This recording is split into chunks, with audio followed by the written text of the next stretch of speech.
Hi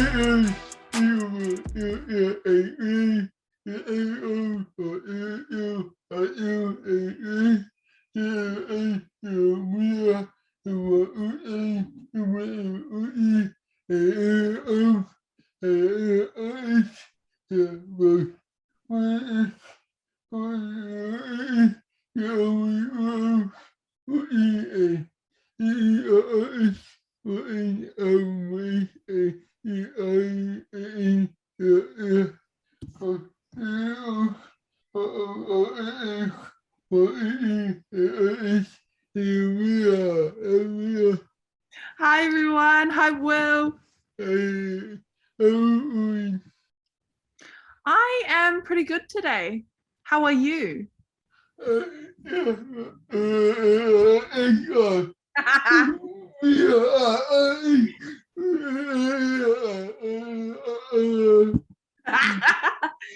You just woke up, you're like, oh my gosh, it's time to record. Gotta have a shower, gotta look good, freshen up. Yeah. No, that was like me too. This morning I got up and what did I do? I actually got to speak to Rose before I came on. Me and Rose thing. And then I'm here with you, and I'm like, that's so cool. I'm starting off the day with two of my really good friends from uni, and I love that.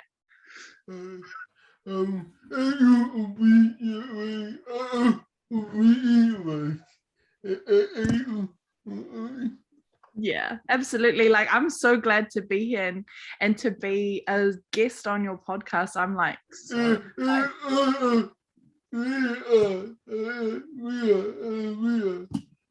yeah.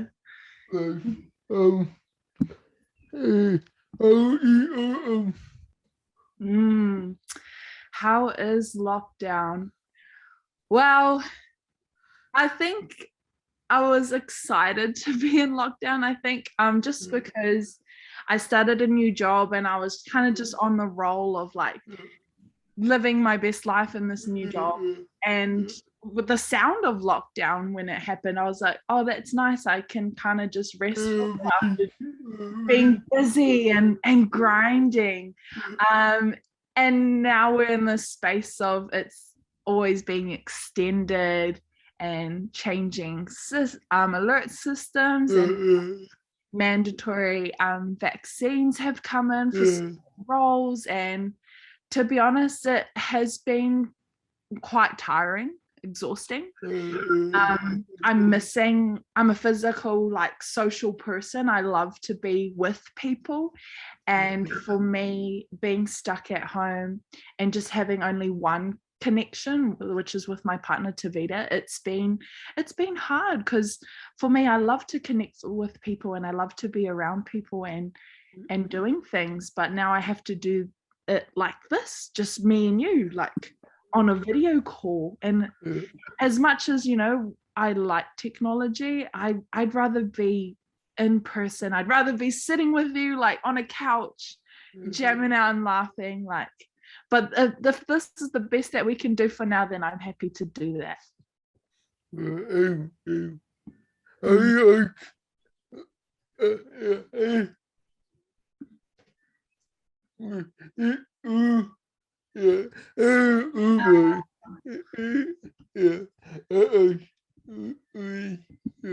Yeah, it's like, it's new, it's definitely new, and all the things that are coming in, and it's kind of scary a little. Like, there's been times where I've been feeling quite anxious about certain decisions that, you know, our leaders are making and the people that are in this government, and it is scary because it's completely brand new and we've never really experienced this ever.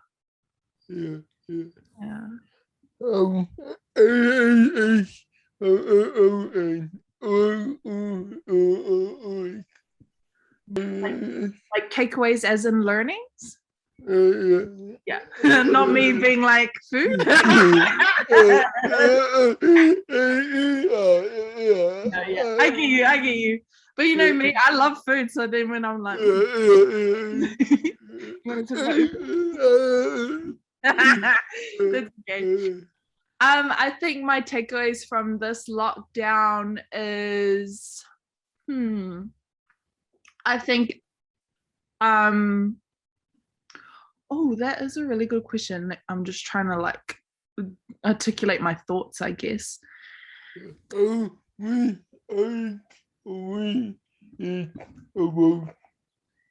Like, would it be the sort of like self-care that you're doing for yourself?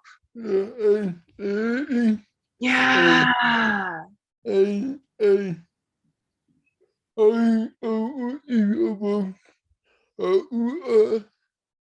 Mm.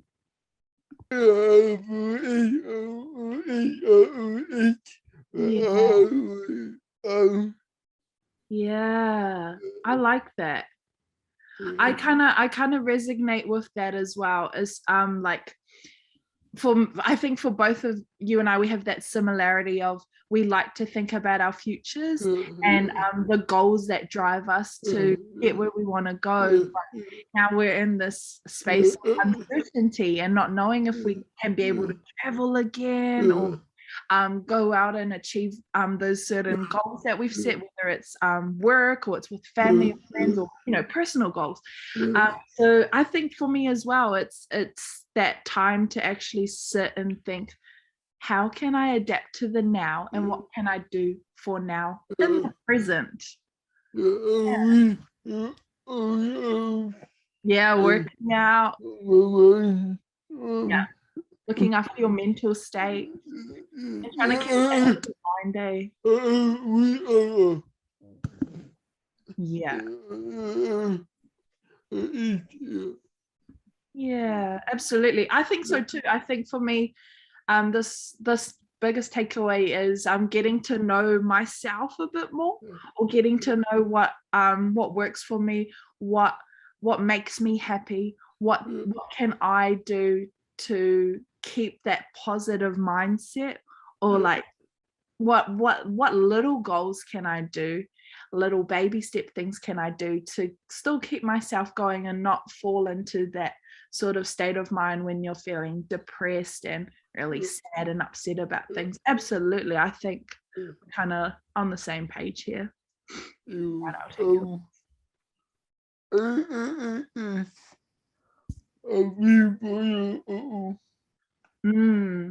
do I look forward when we go back to normal? Yeah. I think I look forward to seeing a lot of people. I think I look forward to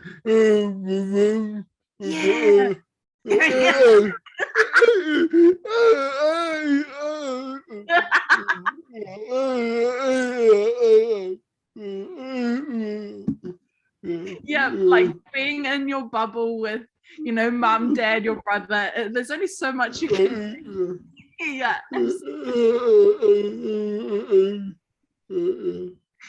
Yeah, no, that's like me too. Like, as much as I love spending my time with Tavita, we're going crazy too. Don't get me wrong, we're going crazy too. So it'll be good to see people, especially like, because for me, when we can go to some sort of normality, it means that I can actually teach in schools again and see young people and also get back on track with the sessions and all the learnings that I have to teach people. I need to relearn myself. So I look forward to doing that when I can. And I look forward to seeing a lot of friends and family that I haven't been able to see in a really long time.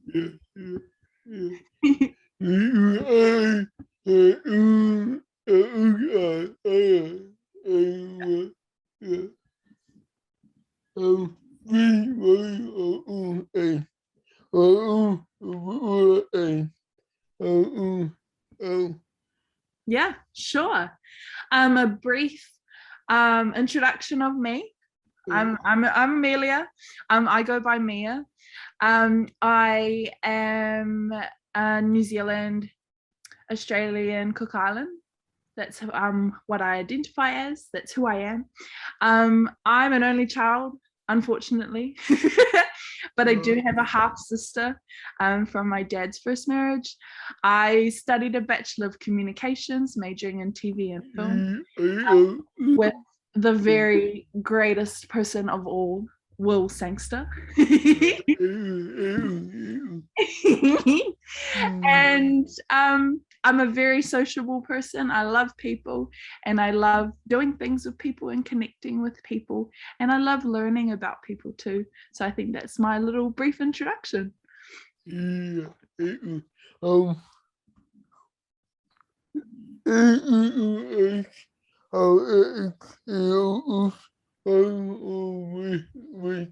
Friendship? Yeah. Cool.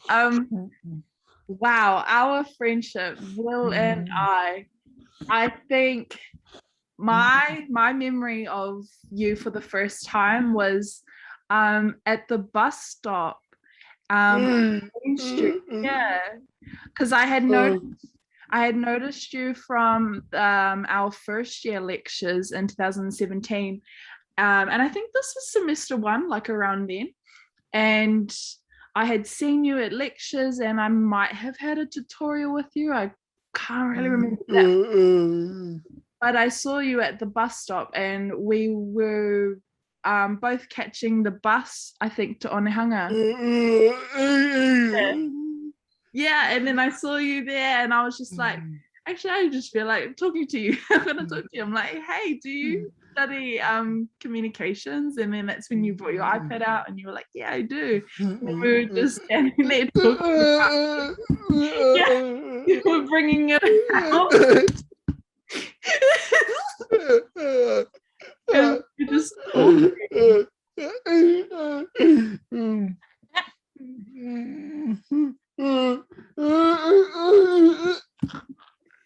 It's all good. I need to type it out to me, because at first I had never spoken to someone with cerebral palsy, or someone who has who struggles to communicate, especially, you know, verbally. So that was my first kind of I guess interaction with you, and we were trying to communicate, but I couldn't really understand you. And then you're like, oh, I have to bring up my iPad. So you bring out your iPad, and you're like struggling to figure it out. I'm like, just standing there like, I'm gonna give you the time, I'm gonna give you the patience, because I still want to have this conversation with you. And that's kind of where it started. But I think it progressed on, and then because I got to interact with you more, I got to understand you without the iPad, you know. And I love that you were able to teach me. Yeah, you were able to teach me that we can still communicate without being able to type or to write things down. There's ways that I can understand you, and I really am grateful for you for being able to teach me that.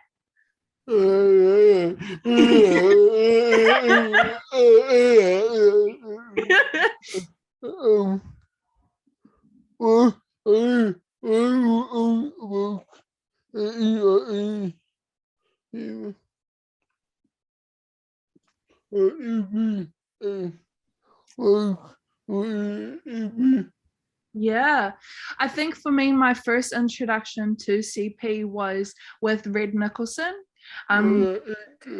Yeah, he's a great guy. Yeah, he is the GOAT. Absolutely. So Red, for me, he worked at my school at Onehunga High School, and he was my media studies teacher. I know you're muscling hard, but it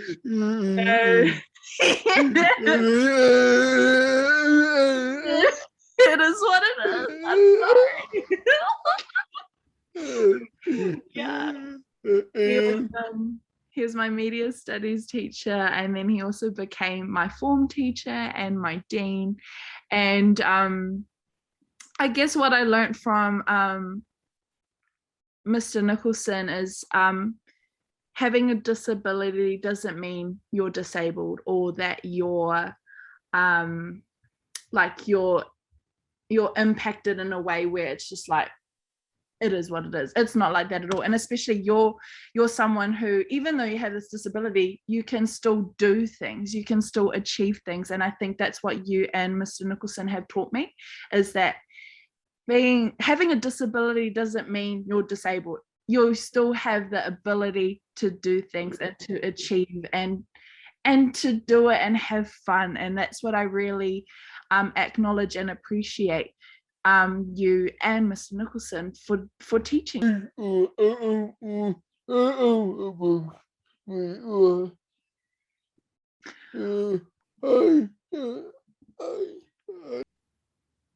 For people who live in the world of ability, like myself, I think a good thing to know is when you're interacting with people who have differences than you, and that can be people that are deaf, people who are unable to speak, people who have cerebral palsy, all the sorts of different things out there. The one thing to remember is to have patience, I think, because a lot of people, especially in an able world where I live in, we don't tend to pay much attention or give enough, I guess, tender love and care to people that do have disabilities. So I think for me, that my advice is to be patient, because we learn so much and we can still have so much fun with people who have disabilities, and it's okay. It's okay to give them that time and to give them that patience, and it just opens up this world of possibilities and connections and friendship and change is.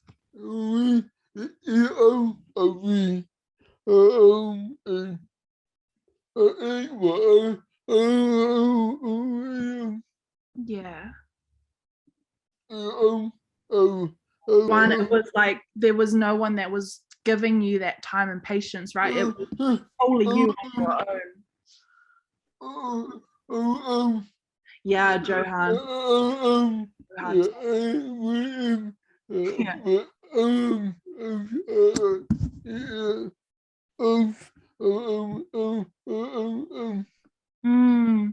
Yeah, Johan was great, wasn't he? Because he, like, even when you just have that one person, that still opens up that world of possibilities, right? So Johan was someone you could confide in, could help you with taking notes, could help relay the questions that you had for teachers. Just a great support person, especially in first year. And that's nice to have. More open, starting to get to know other people. Yeah, that's right. Yeah. It broadened like your connections with more people in our degree, and especially because Johan, he is quite a social butterfly as well, and then he would have introduced you to a couple of people. Like, did he introduce you to Lisa? Yes. Yeah. Oh, that's cool. Shot, Johan. Shut up. Shut up, Johan. You're the man.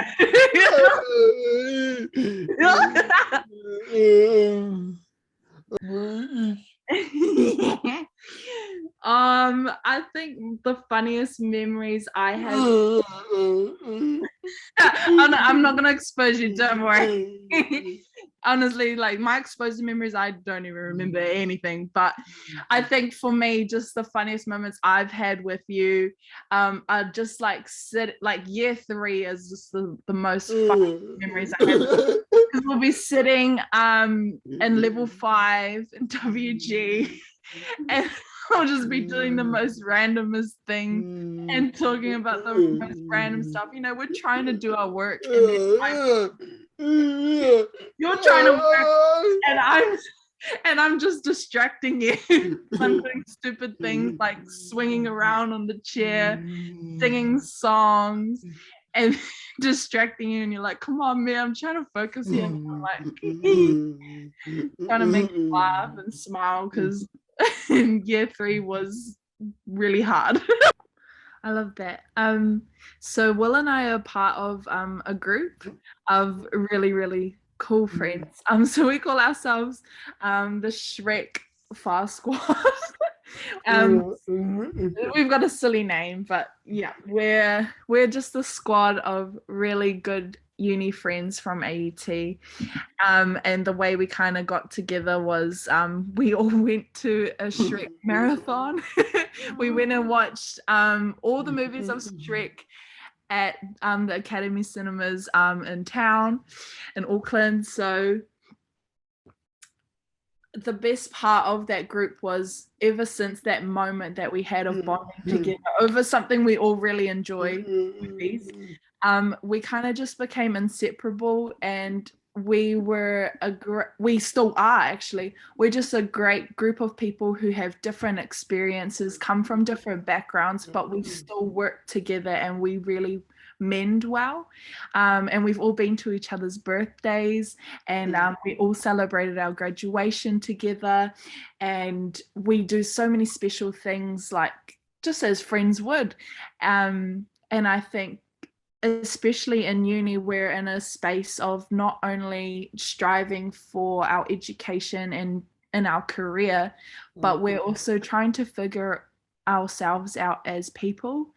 And the best part about being with a group of people who are like-minded like you, who have interests and hobbies in the same way that you do, is you get to connect with them and you build really lifelong friendships. And even though we're not in uni anymore, we've been out for like 2 years now, we're still as close as day one, and we learn from each other, we support each other, we celebrate, we cry together, we have little I guess disputes together, we challenge each other, and we make each other better people, and that's what I really like about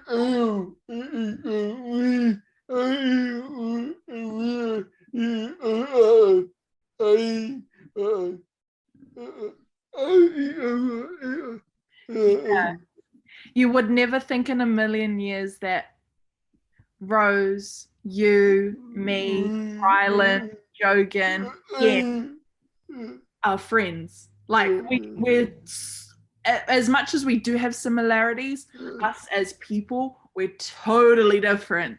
Totally different. And that's what I like about it, is even though we have differences, we still come together and we celebrate each other for who we are, and it doesn't matter at the end of the day. Like that's what I love about it. It's so cool.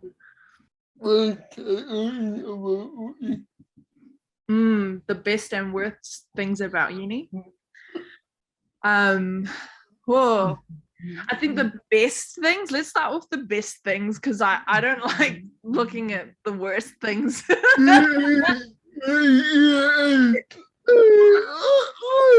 Best is 6 a.m.s for you. Oh my god. Okay. What? Okay. Why is 6 a.m.s, like the 6 a.m. starts or the 6 a.m. wake ups, why are they the best for you?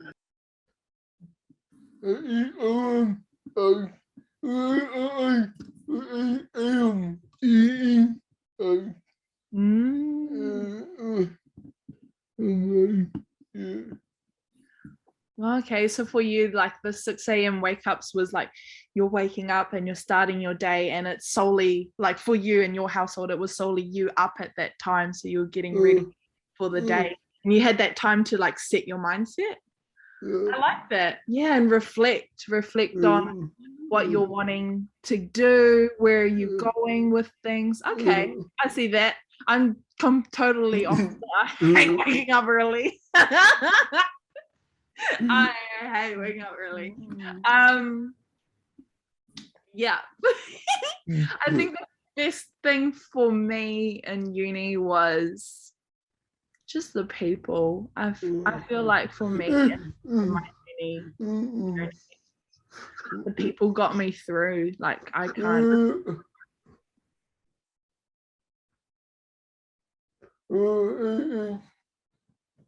Orientation. The South Campus orientation, or our city one.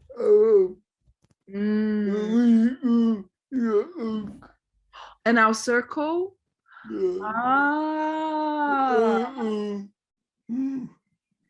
Yes, me, you, and a couple of other people that we studied with.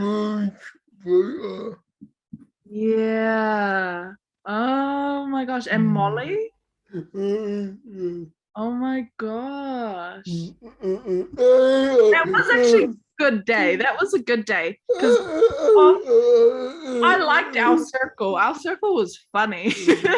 Like, even though we were standing there like, what? We're playing these like little games to get to know each other.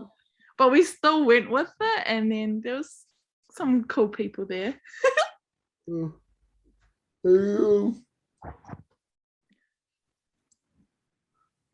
Yeah, I think for me it was definitely the people that was the best part of my degree and my journey, because I was fortunate enough to be a part of the Office of Pacific Advancement and be involved in initiatives of the OLN, which is the leadership network that me and Will were a part of.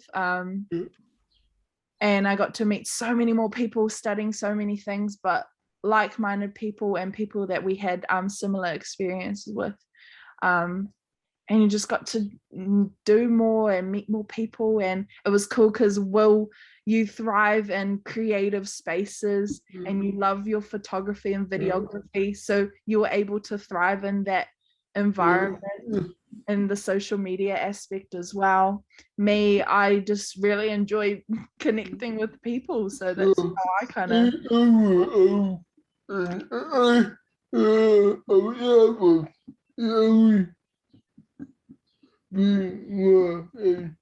Yeah, no, that's the same with me. It opened up my world more, and it also helped me to be more confident about myself and to be like, you don't have to change to be someone else. It really, that Oceania Leadership Network helped me to be comfortable and confident with who I am as a person. And I think that's sort of what you also took away from it as well, eh? Yeah, so many life lessons in that space too.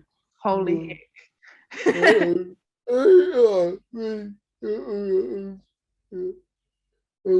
Absolutely. And I think also there's a lot of mental battles that we face personally, and sometimes the uni's not able to support us in those spaces or kind of help us get through. I mean, we're lucky if we can find that support or that help, but then there's so many of our peers that don't get that support and then end up dropping out or, you know, changing degrees and things like that. So I think it's tough because at the end of the day, it does become a personal battle, you and uni, and it's just trying to find ways.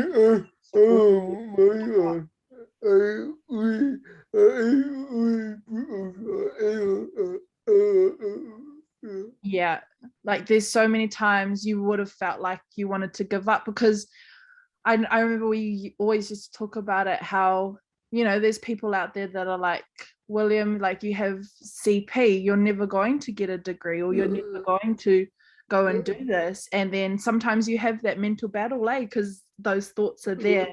But at the end of the day, you're like, no, I have to do this because I have to prove them wrong. And you did. Yeah.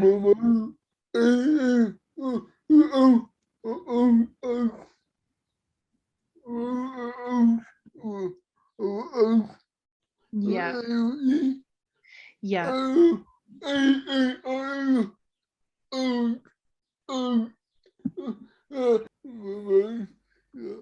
Yeah, the hill of like, because our uni, for if you don't know, it's like built on hills and like really steep places.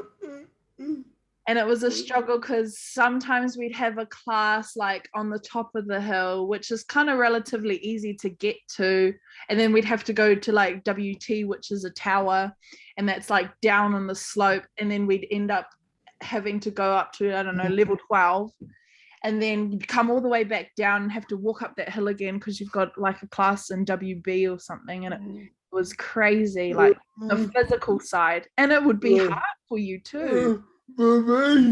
Your bag, your laptop, and all your paper resources and books. Oh, yeah. What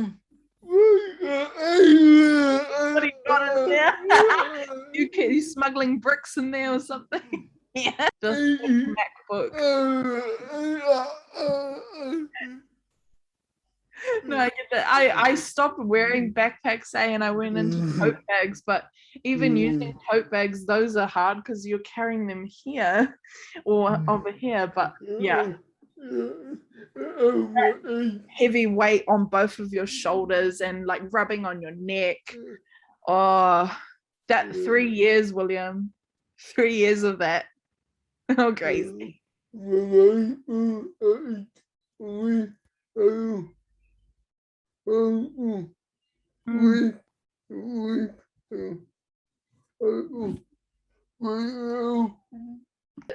Like the things that we're part of so many worlds and so many spaces, and once we're involved in uni, especially full-time, it just becomes uni, and we have it's sad because we end up blocking out certain parts of our life because we want to focus on uni. We're doing uni at uni, we come home and we're doing uni at home, even though they say that's not healthy. At the end of the day, it's like, how are we going to get our assignments done? Yeah.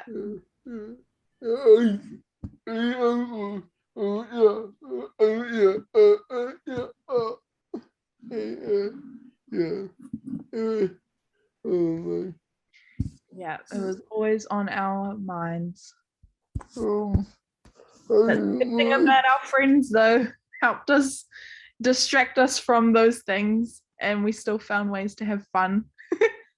When we didn't have access to level 5 yet, because you had to be year 3, right? You had to be in your third and final year of uni to access those rooms. So we would always have the edit suites in WB. Those places to edit, and I remember because it's like single booths, so I would have a booth and then you would be across from me, front, Misa on one side, like all of our friends in that spot, like working on the same thing together. But we'd always have our doors open, like we wouldn't actually lock it unless we really wanted to focus, but we'd keep our doors open. And I think what I liked about that is like we could like look at each other and like see what you're doing and like start mocking each other, or like or just be silly and goofy, just to relieve the stresses that we had from our editing, or we're looking through footage and we're like, oh, that sucks, like whatever. But we would always try and keep the spirits high. And then once we felt like maybe we've been sitting there too long, someone would be like, hey, I'm gonna go get some food, you want to come get some food? And then we'll go together to Macca's or to Shadows if we wanted to go for a drink, or go and get food and like just have a break, and then we'd come back. And I think those are the funniest moments. Or like in class when like our lecturers would say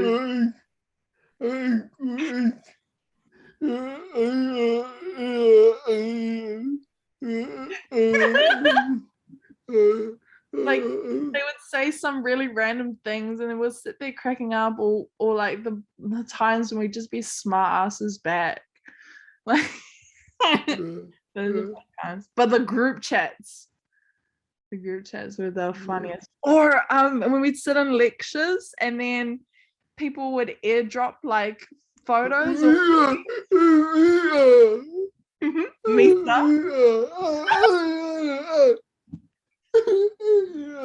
they would just, or what about the Facebook page that we had with all of our whole year group in, and then the friggin' statuses they would make of like certain things, or like Brooks. Remember when Brooks Alexander got like kicked out of the group? Like that was random. Cool. So before Will gave me a question, and the question that I kind of came up with for me and Will to discuss in this part is about our identities, our cultural identities and our ethnicities. So my question is, how do we cope with our cultural identities? Me and Will both have mums that are from the Pacific Islands, and our dads are Palangi or Pākehā. And I think the similarity that Will and I have is our whole life we've kind of had this little bit of a battle with ourselves about our cultural identities and our background. So yeah, how do you cope with being Tongan and Palangi? Yeah.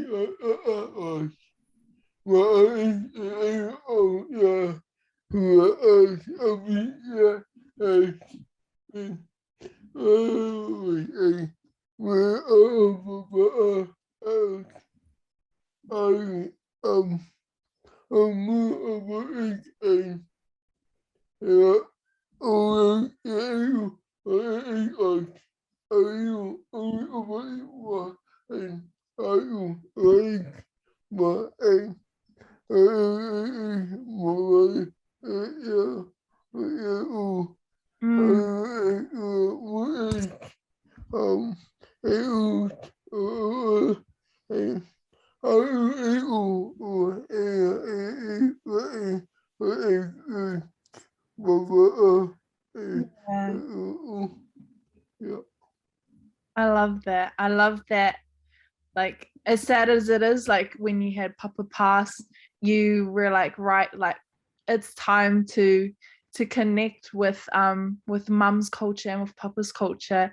And seeing, like, my favorite part of you is especially your 21st, when you were able to perform a Tongan dance with your cousins, and you, like it's beautiful to see something that I can relate to in terms of being in that space of Pākehā and Pacific Islander, because I see you learning traditional dances of getting to understand the movements and what the movements mean, what is the meaning of like the song, like what is, you really went in depth with things, and I love that.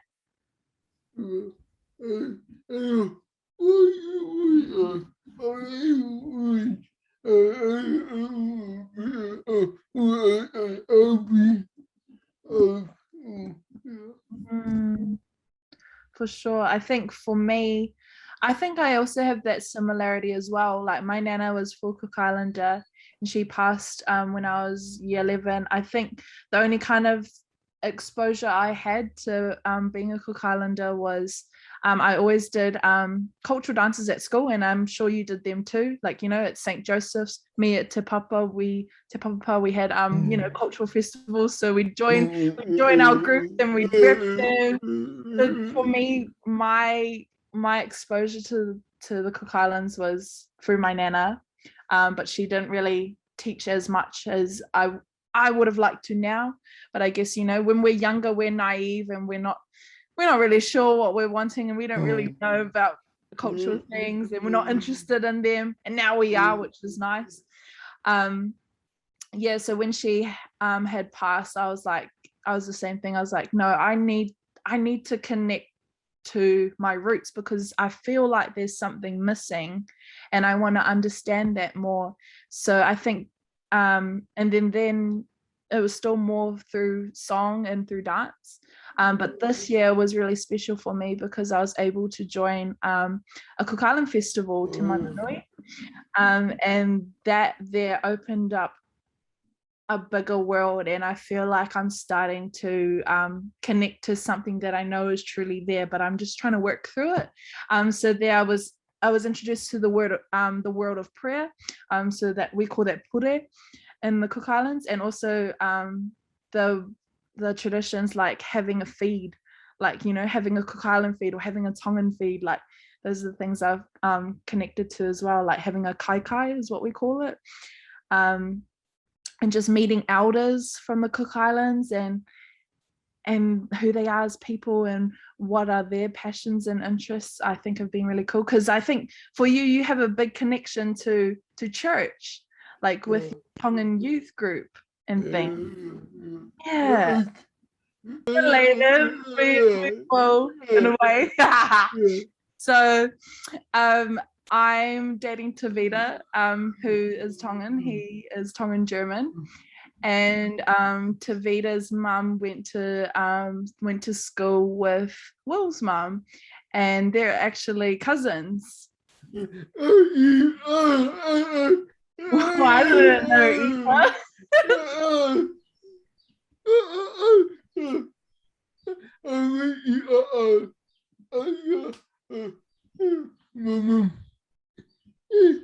Hey, Alice, is that, yeah, that's Tavita. Hey, you're like, how do you know Tavita? Oh, that's my cousin's daughter, my cousin's son. That's so funny. I remember that because at grad, yeah, Stella was there, right? Tavita's mum was at our grad, yeah, because she came.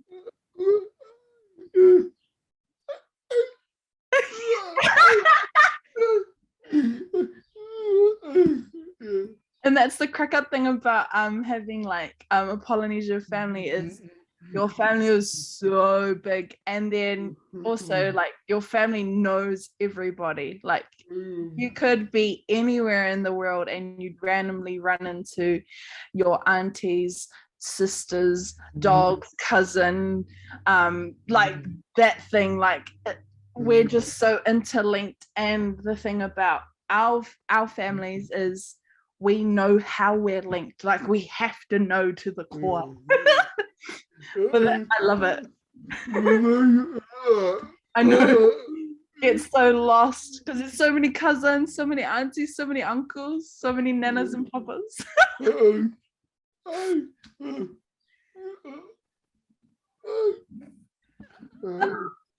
But that was cool. That was nice to see your mum and Tavita's mum like embrace, because they hadn't seen each other in a really long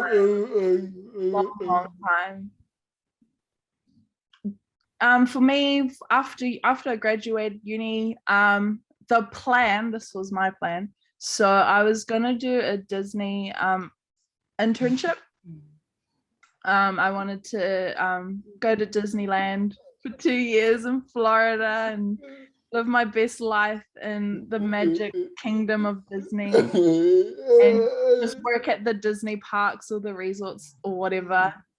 So I was going through my application and then COVID came. COVID said, no, stay your ass at home. And I was like, oh, that's nice. So then I started applying for film and TV roles here in Auckland, but they were with no experience. Oh, it was crazy. Like for me and Will to apply for jobs, especially when they were entry level jobs, it is so hard.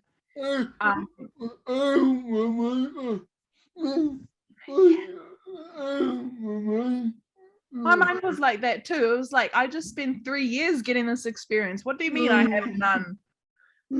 Honestly, it was annoying. So then I was just like, oh man, like I don't know what's gonna happen. And then I was fortunate enough to get a senior navigator role on the uni prep program, which is a program for year 13 high school leavers who want to experience uni for 5 weeks in their summer.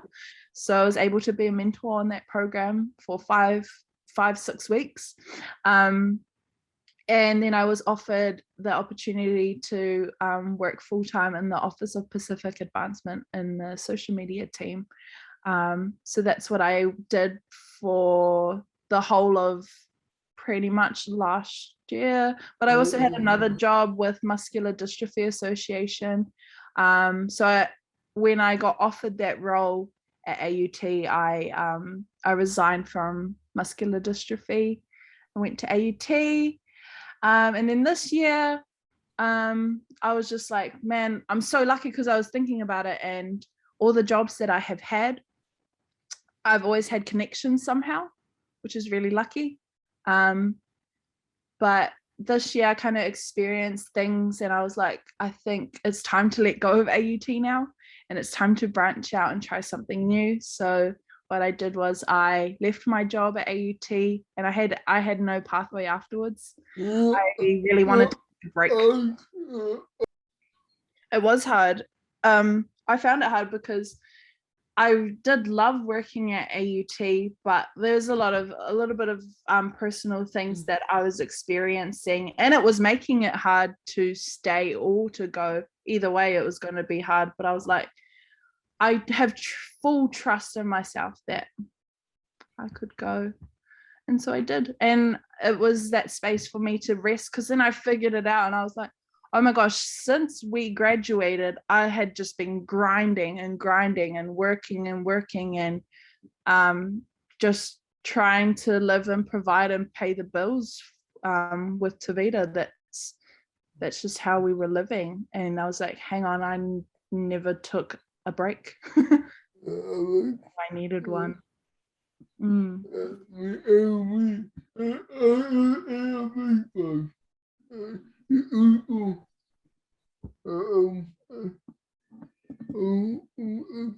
Yeah, that momentum of keeping busy, and then it just builds up, and then you get so exhausted and tired, and the mindset kind of just disappears, and it's just like, what am I doing and where am I going?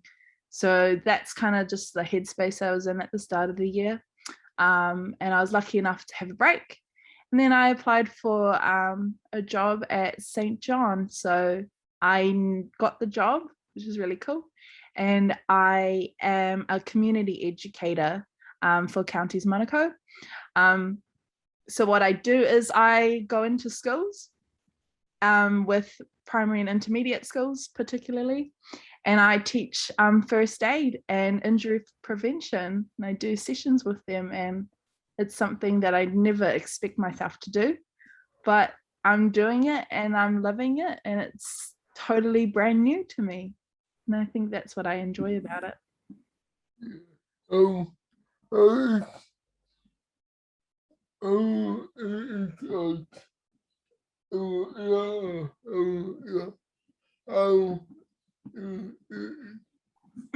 Like, how is it different? I think when I was working at AUT, I was working with people around my age, people who have a bit more experience than me, and are quite older, but also working with young people, especially teenagers. But now I'm in this space of working with preschool ages, so from the ages of 2 to 3 right up until 12 and 13-year-olds. And I think the biggest difference that I have is I have to have a bit more patience and a bit more grounding with them to get through things. Because with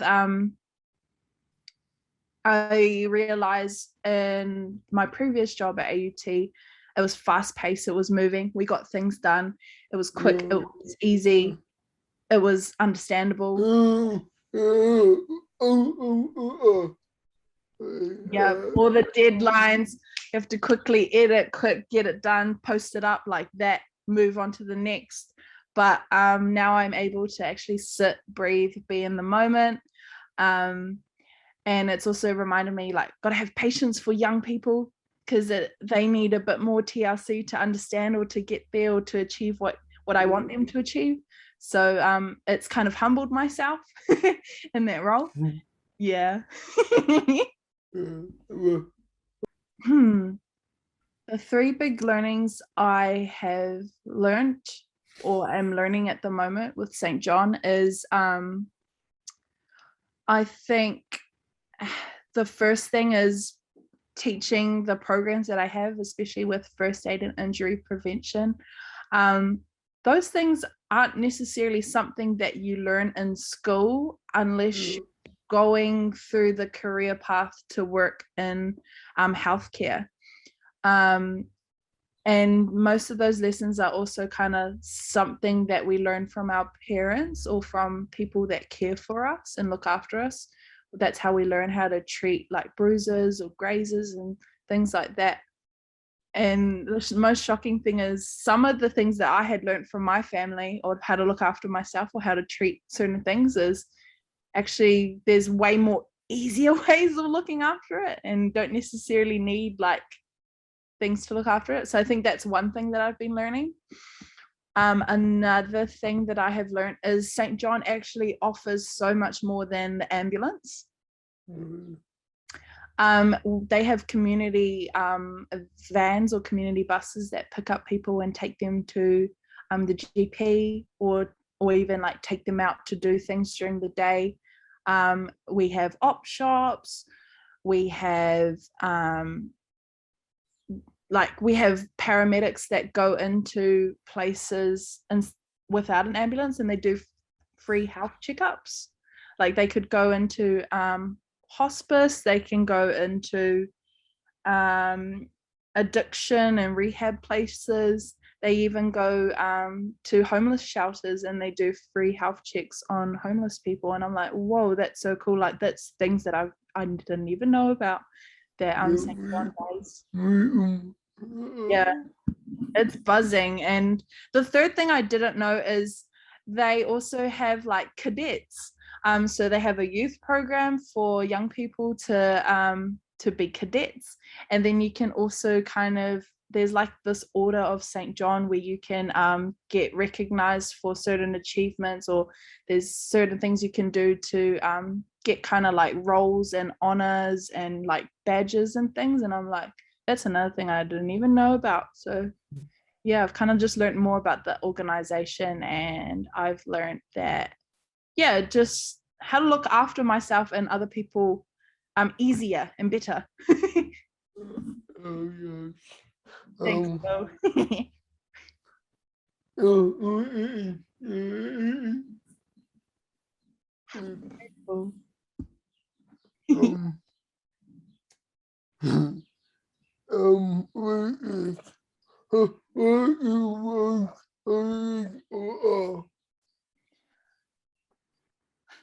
My biggest life experience. I think for me, the biggest life experience has been losing my mum and losing my grandma, both to the same disease, to bowel cancer. I think my mum's one is most impactful just because she was someone I lived with and I did everyday things with. And unfortunately, I lost her in my last year of uni. So my biggest life experience is how can I still live my best life without my best friend, kind of thing. So that's kind of what I'm still learning, and I'm still learning as much as she was a part of me, how can I still live my life and still live with her there, even if she's not physically here. Yeah, she's in my heart. So that's my big life experience so far.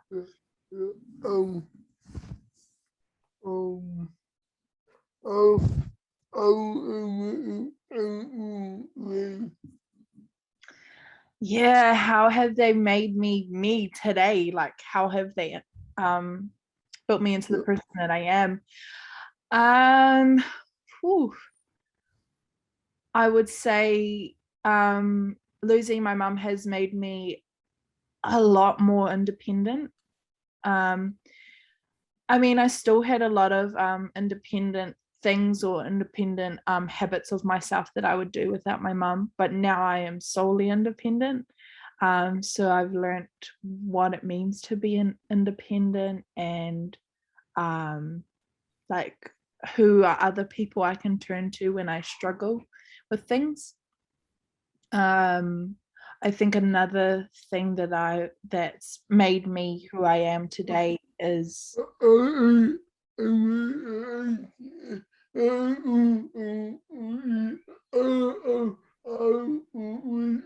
don't know how I did it either. I don't know how I did it either.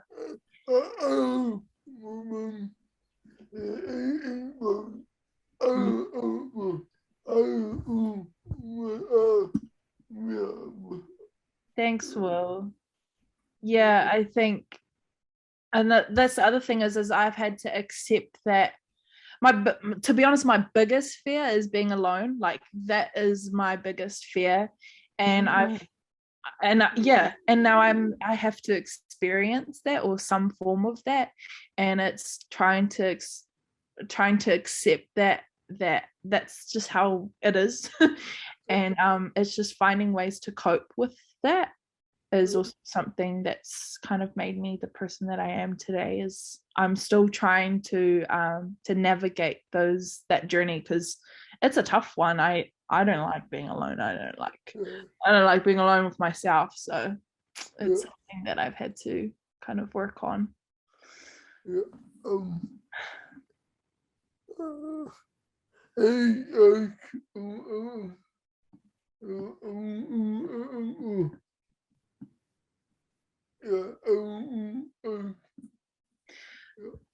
I think the greatest advice that I have is this quote that I saw only just last year, and the quote was, "Smooth sailing never made a sailor." And I really connect with that quote, because it shows us that the way that we live, the way that life works, is we have our ups and downs, but we need to remember that even if we have the greatest of highs and lowest of lows, that is how we get through, and that's how we make it, and that's where we learn and we connect and we discover. So that's kind of my advice, is live in the highest of highs and live in the lowest of lows, and we will be okay. Like, you will be okay.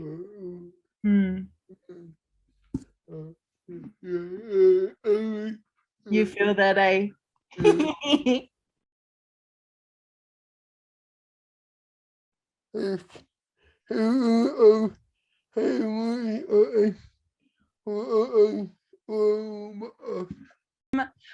If I had to watch a movie again for the first time, I feel like it would be Moana.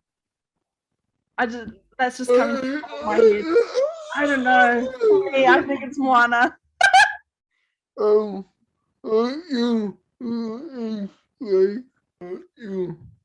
What skill? Oh, the skill that I wish I had is sign language. I actually want to learn sign language. I've been thinking about it for a really long time, and I wish I knew it sooner, I guess, than later. I think it would be so much more cooler or beneficial.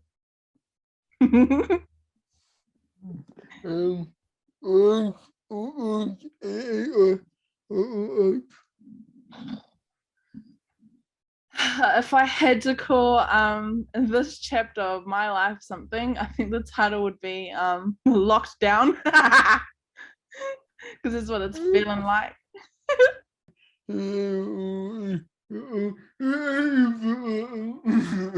Yeah, we kind of just already said it, with Peter Pan. But I was just trying to think of a fictional character that I actually had a crush on. But yeah, I feel like Peter Pan he was just my guy.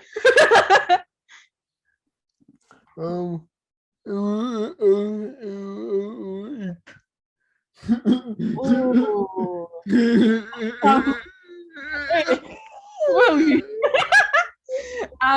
me, what I do if I can't fall asleep, I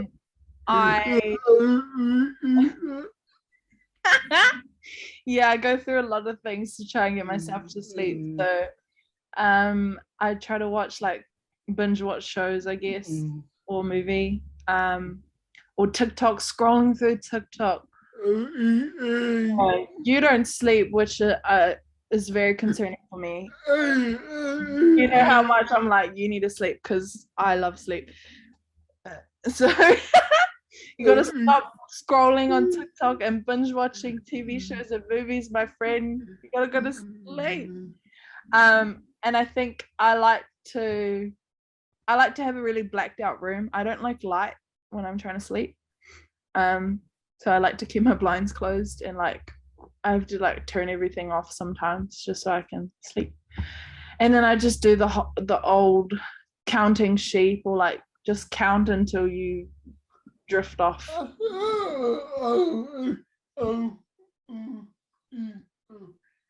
Yeah, I don't know how that works for me, but I'll close my eyes and I'll just be like 1, 2, 3. I know I get around like 16 or something, and then I don't remember. It's weird, eh? But that means I fell asleep. How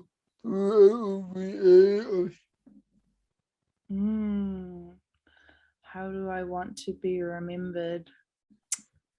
Ooh.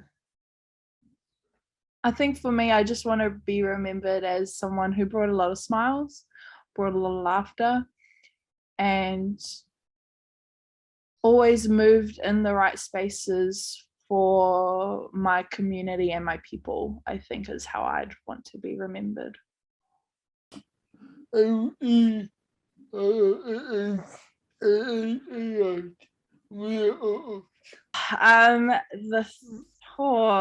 I haven't even like thought of this one yet. Cool. So the third underrated animated character for me, I feel is this is gonna sound weird, but I feel like it is Mojo Jojo from Powerpuff Girls. I feel like he's underrated, and like, and you know, we just pick him as the villain, but like when we look into his story, he wasn't always a villain, you know. And I think that's another thing is with any sort of villain is like they're always underrated, because there's a story of how they got to become a villain, and they weren't always like that necessarily. But yeah, great example, Mojo Jojo from Powerpuff Girls. Yeah, absolutely. Your third.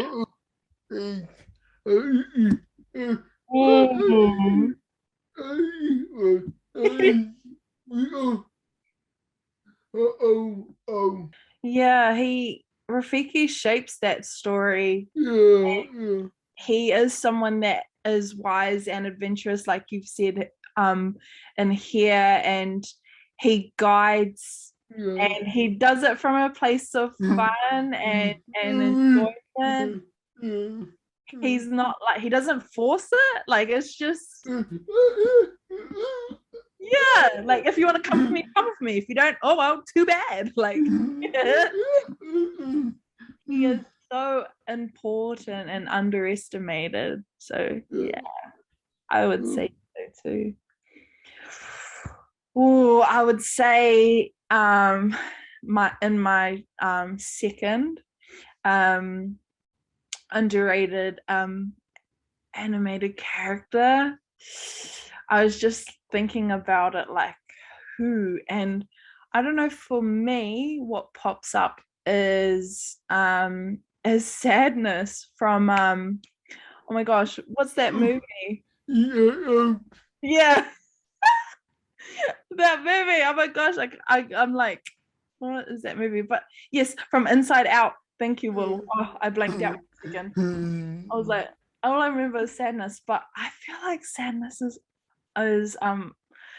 underrated in that movie, or like just more so underestimated, because for me, when I watched it the first time, you know, you're so annoyed at Sadness, you're like, Sadness, man.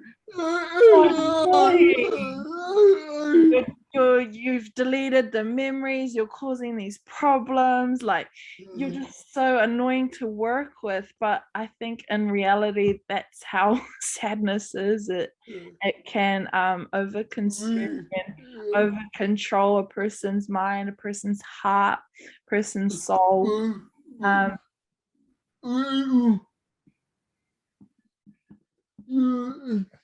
Yeah,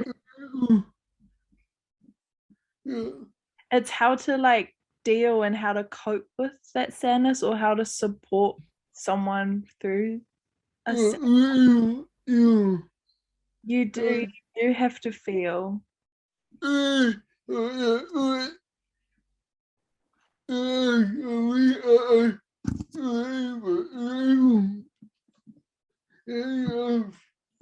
Yeah, no, absolutely. Like, yeah, you know how it is with me. We always get deep, but yeah, the majority of us, that's what we do when we feel sad, or we start to feel like those signs of sadness. We push it away, we shove it away, because we're like, no, like, we're tough, we're hard, like we don't need to focus on that. But yeah, in reality, we do. We have to feel, we have to let those feelings. Yeah.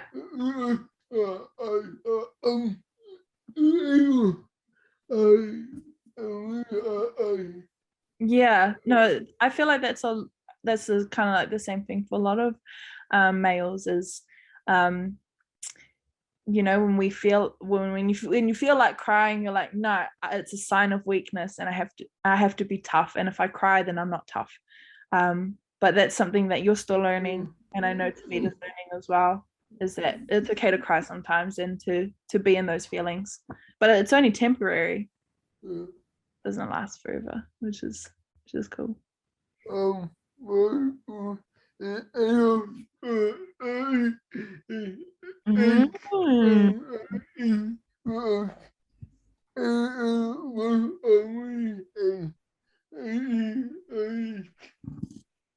I can see that.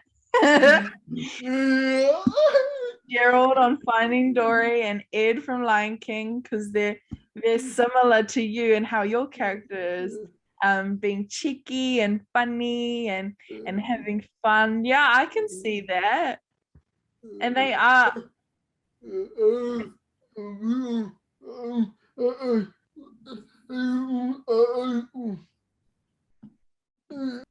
Yeah, every place that you go to, or every room that you're in, that is yeah, those characters are like you, because you like to lift the room and make sure people are happy and having fun, and there's a time for like jokes and things like that, and just make sure everyone has a smile and has a laugh. Yeah, I get that.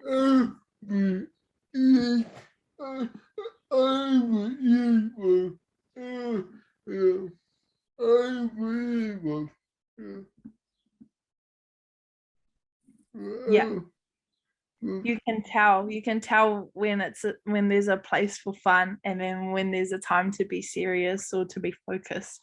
Yeah, absolutely. And that's kind of like with those characters as well, like they know when to be fun and goofy, and then they also know when it's a time for focus and seriousness.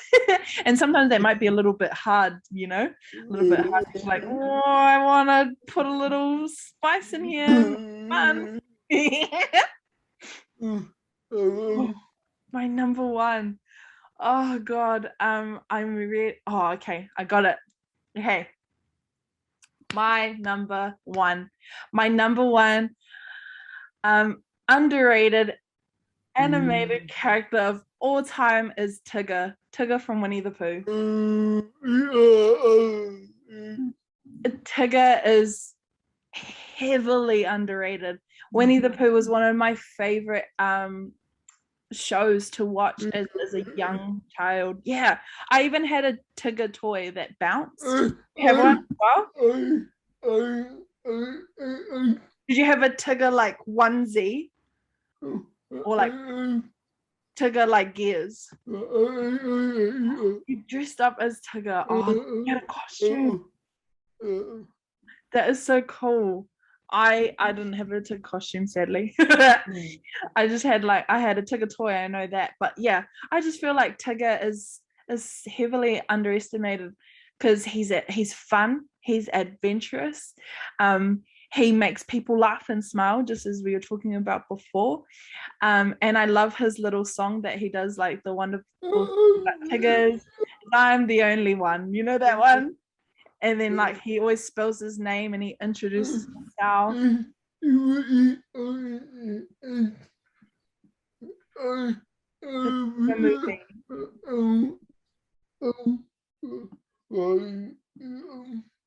Yeah, about him trying to figure out like, why is he the only one? Why is he the only Tigger? And then he's like going on that discovery of his family, or trying to find his family tree, but then spoiler alert. Spoiler alert, or no spoiler. I'm gonna spoil it. I don't know if anyone's gonna even go watch the Tigger movie, but spoiler alert, if you don't want to listen, maybe skip it.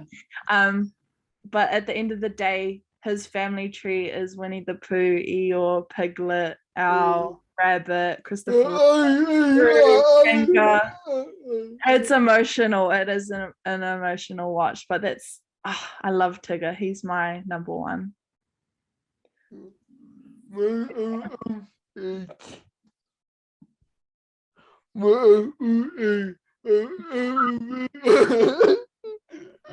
Yes, Master Oogway, Kung Fu Panda. He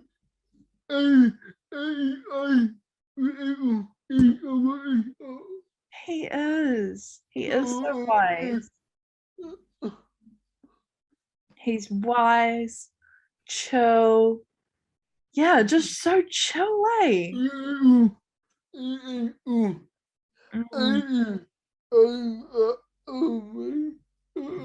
Yeah, you have to pay real close attention to Master Oogway and the things that he does in the movie, or the things that he says, eh? Like, you really have to listen and pay attention. Oh, yeah. Oh my gosh, yes. He's found peace in a way that I feel like no other animated characters have been able to show us. Yeah.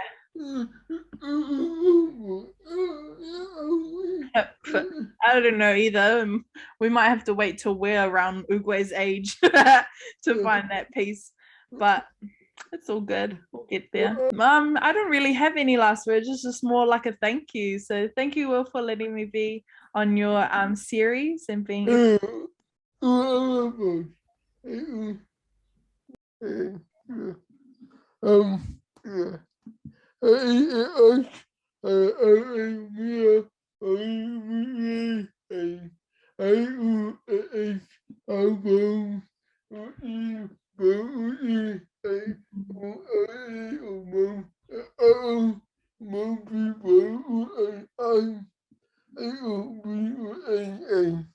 Thank you, Will.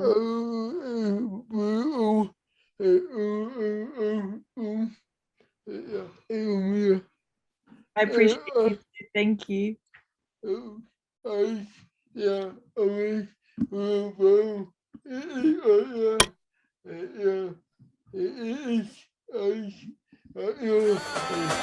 Yes, sir.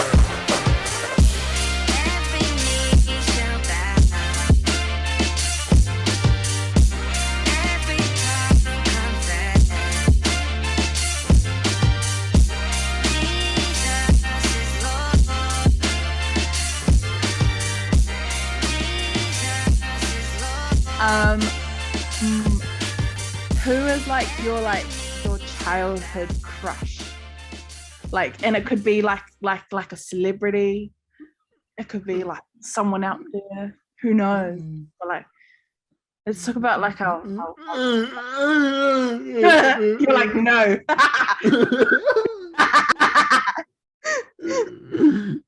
Your mom's gonna watch this.